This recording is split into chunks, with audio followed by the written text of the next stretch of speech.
Hello everyone, চলে এসেছি নতুন একটা ব্লগ নিয়ে।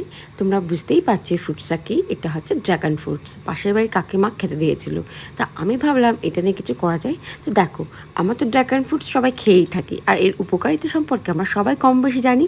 শুধু খেয়েই কাজ শেষ নয়, তবে ত্বক উজ্জ্বল করতেও সাহায্য করে ড্রাগন ফ্রুটস, কারণ এতে প্রচুর পরিমাণে ভিটামিন সি থাকে, আর ত্বক স্ক্রাব করতেও সাহায্য করে। ফলে সহজেই ত্বকের মৃত কোষ দূর হয়ে যায়। ড্রাগন ফল ত্বকে জমে থাকা ময়লাও দূর করে। আর টক দই সম্পর্কে আমরা সবাই জানি। টক দই মাখলে মুখে সতেজতা পাওয়া যায়।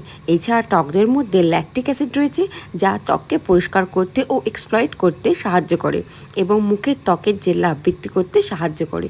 তো আমরা তো সবাই জানি। আর এর সঙ্গে নিয়ে নিচ্ছি মধু। আর মধুর উপকারিতা আমরা সবাই কম বেশি খুব ভালো করে জানি। আমাদের স্কিন মুসলিম ও মোলায়েম করার জন্য আমি মধু দিয়েছি, আর দিচ্ছি গোলাপ জল। তো যাই হোক, এটা দিয়ে একটা বাটার তৈরি করে সুন্দর করে নিজের মুখে লাগিয়ে নাও।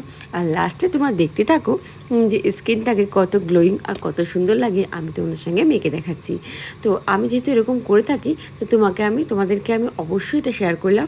ভালো লাগলে ভিডিওটা অবশ্যই লাইক কমেন্ট ও এটা শেয়ার করে দিও। আর এরকম প্যাক অবশ্যই বাড়িতে বানিও। তোমরা দেখলে যে একটা বাড়িতে ওরা ড্রাগন ফ্রুটস দিয়ে একরকম ফেস প্যাক, সেটা তোমাদের সঙ্গে আমি অবশ্যই শেয়ার করবো। ওটার মধ্যে আমরা কী কী দিয়েছিলাম। তো এখন আমি যেটা মাখছি সেটা হলো টক দই এবং ড্রাগন ফ্রুটস এবং তার সঙ্গে মধুর যে মিশ্রণটা, সেইটা এত সুন্দর, তোমাদের সঙ্গে কী করে বলবো। তো তোমরা লাস্ট অব্দি নিজের চোখে দেখো, আশা করি তোমাদের ভালো লাগবে। একটাই কিউব রেখে দিলেই তোমরা নিজের স্কিনটাকে খুব ভালো করে গ্লোয়িং করতে পারবে। ইনস্ট্যান্ট গ্লো দেয়, জানো তো।